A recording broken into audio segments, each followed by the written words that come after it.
فَإِن طَلَّقَهَا فَلَا تَحِلُّ لَهُ مِن بَعْدُ حَتَّى تَنكِحَ زَوْجًا غَيْرَهُ فَإِن طَلَّقَهَا فَلَا جُنَاحَ عَلَيْهِمَا أَن يَتَرَاجَعَا إِن ظَنَّا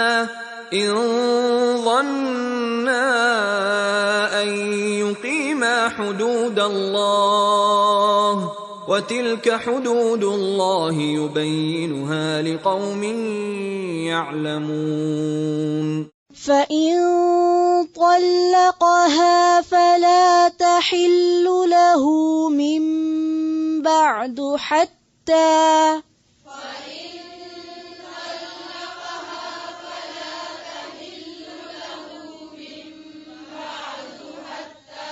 پھر سے پڑھیں، دھیان سے زیر زبر کو آگے پیچھے نہیں کریں.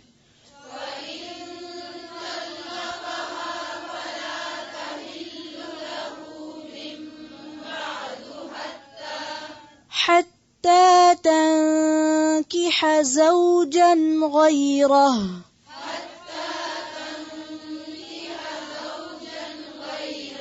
تنکیح، پھر سے پڑھیں حتی.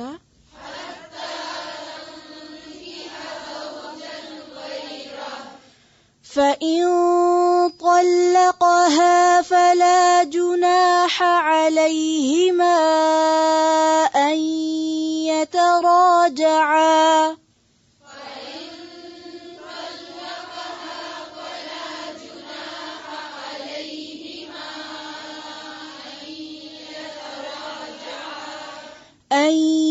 يَتَرَاجَعَا إِن ظَنَّا أَن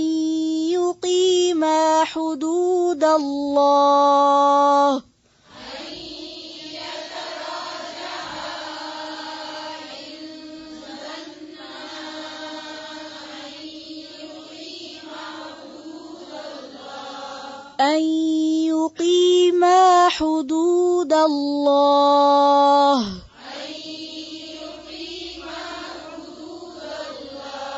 یقیما، میم کے اوپر کیا ہے؟ زبر اور ساتھ اس کو مارک کر لیں.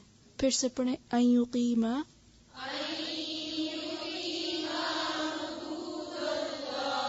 پھر سے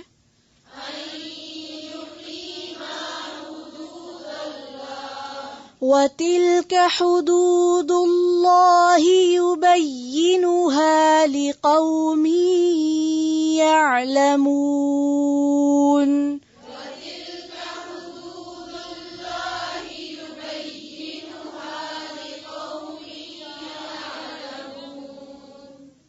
پھر سے پڑھیں دھیان سے.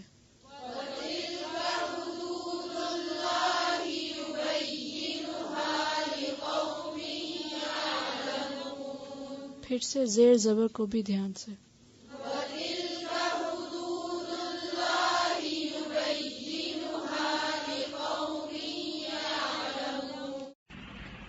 فَإِن، پھر اگر طَلَّقَهَا، وہ طلاق دے دے اسے، فلا، تو نہیں، تحل، وہ حلال ہو سکتی، لہو، اس کے لیے، من بعد، بعد اس کے، حتی، یہاں تک کہ، تنکح، وہ نکاح کر لے، زوجن، شوہر سے، غیرہ، اس کے علاوہ.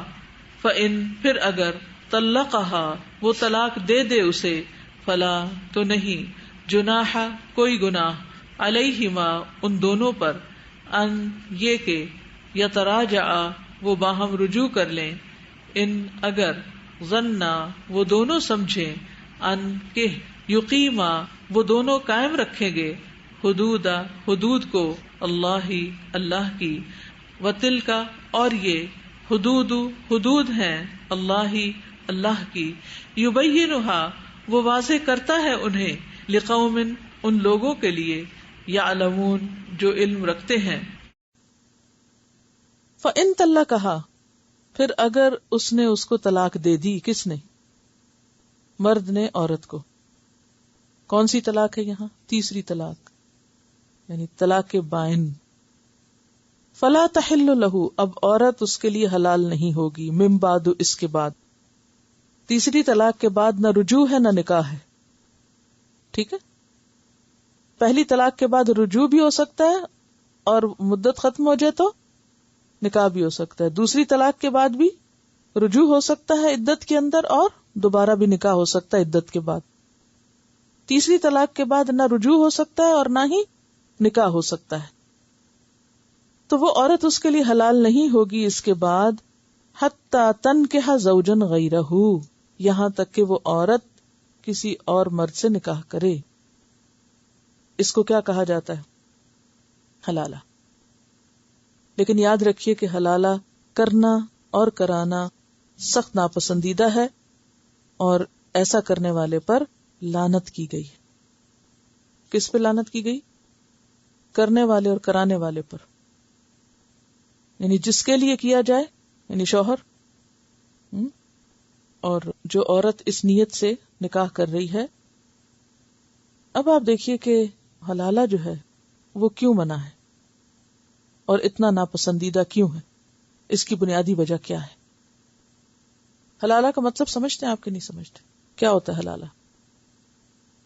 عورت اپنے پچھلے شوہر کے لیے حلال ہونے کی خاطر کسی دوسرے مرد سے شادی کرے اور پھر بس نکاح کر کے اور اس سے تعلق قائم کر کے فوراً پھر طلاق واپس لے کے اور دوبارہ پہلے شوہر سے جا کے شادی کرے. یہ سخت ناپسندیدہ چیز ہے. یعنی عورت کو اپنے سابقہ شوہر کے لیے حلال کرانے کے فعل کو حلالہ کہا جاتا ہے، کرنے والے کو محلل کہا جاتا ہے، جس کے لیے کیا جاتا ہے اسے محلل لہو کہا جاتا ہے. اور ایسا کرنا سخت ناپسندیدہ ہے. کیوں؟ اس لیے کہ سب سے پہلے تو نیت ہی خراب ہے. نکاح کس لیے ہو رہا ہے؟ کہ ساتھ نہیں رہنا. تو آپ کو معلوم ہے کہ نکاح کرتے وقت کیا ارادہ ہونا چاہیے؟ کہ زندگی بھر کا ساتھ نبھانا ہے. حلالہ میں کیا ہوتا ہے؟ 1 یا 2 راتوں کے بعد طلاق لے لی جاتی ہے، اور اگر وہ شوہر طلاق نہ دے تو جبرن لی جاتی ہے. پھر آپ دیکھیں کہ مقصد کا بھی فرق ہے. نیت کا فرق، دوسرا ہے مقصد کا فرق. مقصد کا فرق کیا ہے؟ جینون نکاح جو ہوتا ہے اس میں مقصد کیا ہوتا ہے؟ کہ بچے پیدا کریں گے، گھر بنائیں گے اور ایک ذمہ داریوں کو نبھائیں گے. جبکہ حلالہ کا مقصد کیا ہوتا ہے؟ صرف پہلے شوہر سے نکاح کرنے کی خاطر، حلال ہونے کی خاطر. پھر آپ دیکھیں کہ عام نکاح میں عورت کی اجازت لی جاتی اور یہ واجب ہے، لازم ہے، جبکہ حلالہ میں نہ اجازت لی جاتی ہے نہ رضامندی. عموماً طلاق دینے والے شوہر ہی مجبور کرتے ہیں کہ جاؤ تم فلاں سے نکاح کرو، چاہے عورت نہ چاہے، وہ اس سے کراہت کرتی ہو، اسے مجبور کر کے دوسرا نکاح کروا کے اور پھر جبرن اس سے طلاق دلوا کے واپس وہ شوہر نکاح کرتا ہے. یہ سارے ظلم اور جبر کا کھیل ہے جس سے سخت ناپسند کیا گیا. ناجائز ہے نا، لعنت کی گئی ہے ایسا کرنے کرانے والے پر. چوتھی بات یہ ہے کہ نکاح کے وقت عموماً کفر کو دیکھا جاتا ہے کہ دونوں خاندانوں یا دونوں کے درمیان کوئی کامن چیز ہو، اور عموماً کفر کیا ہے؟ دین کفر ہے، یا ایک خاندانی برابری کسی نہ کسی درجے میں. لیکن حلالے میں ایسی کوئی چیز نہیں دیکھی جاتی. پانچویں بات یہ ہے کہ مہر دیا جاتا ہے اور مہر کا ادا کرنا فرض ہے. حلالہ میں نہ طے کیا جاتا ہے نہ ادا کیا جاتا ہے، یعنی عورت کو کچھ نہیں ملتا. چھٹی چیز جو نکاح میں ہوتی ہے وہ اعلان اور تشہیر ہوتی ہے. یہ پہلے میں آپ کو بتا چکی ہوں نکاح کے جو لوازمات ہیں. اعلان اور تشہیر جو مسنون ہے. حلالہ میں کیا ہوتا ہے؟ نہ اعلان کیا جاتا ہے نہ تشہیر کی جاتی. چھپ چھپا کے نکاح کر کے، یعنی مثلاً ایک شوہر نے عورت کو طلاق دی، عورت الگ ہو گئی، اب وہ اسے مجبور کرتا ہے کہ نہیں میں نے تم سے دوبارہ نکاح کرنا، لہذا تم فلاں میرے دوست یا فلاں شخص کے ساتھ نکاح کرو اور پھر تم واپس میرے پاس آؤ. اور وہ لڑکی کے نہ ماں باپ کو پتہ چلنے دیتا نہ کسی اور کو. تو انتہائی گھناؤنا فعل ہے، یعنی اس میں کوئی اعلان نہیں ہوتا. پھر آپ دیکھیں کہ ولیمہ ہوتا ہے نکاح کے بعد جو مسنون ہے. حلالہ کے بعد کوئی ولیمہ نہیں ہوتا. پھر اسی طرح باقاعدہ طریقے سے لڑکی کی عزت و وقار کے ساتھ رخصتی ہوتی. حلالہ میں عورت بیچاری کے ساتھ ایسا ظلم ہوتا ہے کہ کوئی اس کے لیے باقاعدہ رخصتی کا یا کسی دعوت کا کوئی انتظام نہیں ہوتا. پھر اسی طرح عموماً معروف طریقے میں کیا ہے، جیسے ہمارے معاشرے کے اندر کوئی جہیز، کوئی تحفے تحائف، لیکن حلالے کے وقت لڑکی کو نہ کسی قسم کا کوئی جہیز دیا جاتا ہے اور نہ ہی کوئی تحفے تحائف. پھر اسی طرح آپ دیکھیں کہ شادی ایک خوشی کا موقع بھی ہوتا ہے، یعنی لڑکی کے لیے، لڑکے کے لیے، خاندان والوں کے لیے. لیکن حلالہ کیا ہے؟ عورت کے لیے انتہائی تکلیف دہ موقع، پریشان کن موقع. اور عموماً عورت خود چل کے وہاں جاتی ہے جس سے اس نے حلالہ کرانا ہوتا ہے، یعنی رخصتی کی بجائے.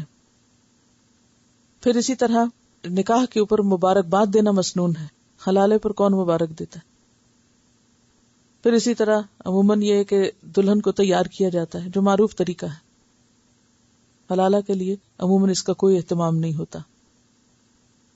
پھر اسی طرح عام نکاح میں آپ دیکھیں کہ خاندان والے اکٹھے ہوتے ہیں، ایک خوشی کا موقع ہوتا ہے، لیکن حلالہ کے لیے کوئی بھی نہیں ہوتا.